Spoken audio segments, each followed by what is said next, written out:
Okay, today I wanted to talk about S-Cinetone. I recently picked up a Sony FX30 and it has S-Cinetone as a profile on there. S-Cinetone is a picture profile on newer Sony cameras. I had to shoot a live music event. So I'm a little out of practice with that, and I'm completely out of practice with shooting with the Sony FX30 because I just got the camera. Before, for all my YouTube stuff, I've been using a A6600. And I even have an A7S II still. I keep it because it's full frame. It is very old though. Autofocus isn't the greatest. It's not bad though. But definitely 8-bit camera. So FX30 gives me my 10-bit.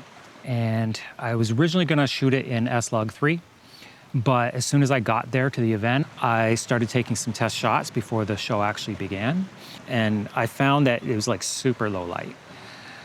And that kind of got me worried because I know that there's issues shooting S-Log3 in low light, well, specifically with the FX30.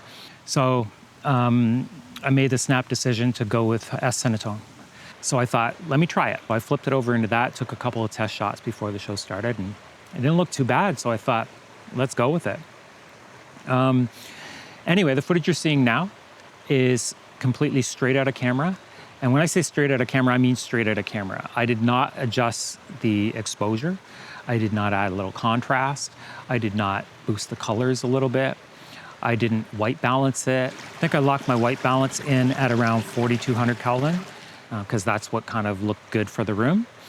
Anyway, it was a great show. It was a friend of mine's band named 416. If you get a chance and you're in the Toronto area, definitely get out and see them. I shot a variety of different angles and it was different lighting setups because it's a concert, right? So there's a lot of different active lights. The colors are changing constantly. I definitely don't want to go in auto white balance in that kind of scenario, which I did not. And everything turned out amazing, in my opinion. Have a look at the footage.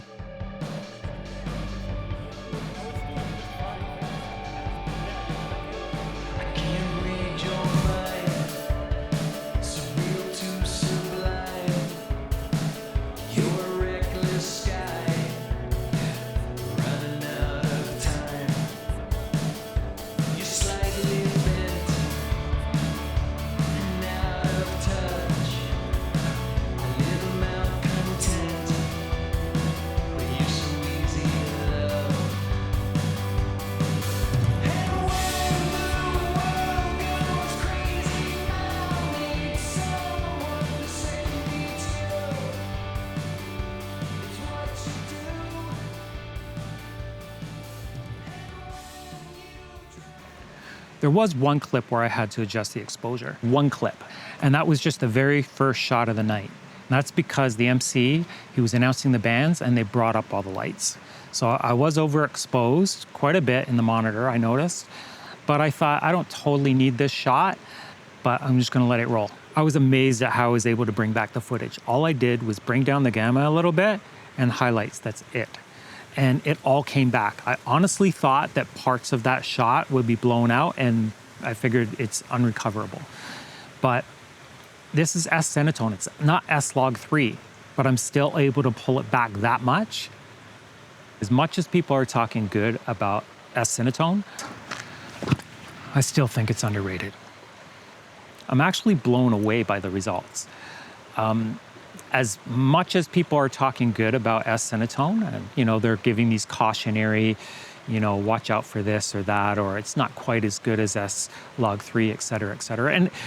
And to be fair, if you're in an environment where you control lighting, et cetera, definitely S-Log3 would be the way to go. Or if you have consistent light in your skies, then you can probably lock settings off and guarantee that you're overexposed and by your 1.3 to 2 stops over. In general, there's a whole, I'm gonna do a whole other video on that. It's definitely a picture profile for run and gun and virtually everything. I think you could shoot everything with it. Anyway, that's my endorsement of S-Cinetone. If you are doing run and gun shooting, if you're struggling at all with S-Log3, or you just want to optimize your workflow and just make everything a little bit easier. So, you know, you lock in your settings, make sure you get good exposure while you're recording, and, you know, nail your white balance, etc. But, etc. I keep saying that all day long. Etc. So I hope this provided a little insight. If you liked it, please give it a thumbs up. And thank you so much for watching. I will see you in the next one.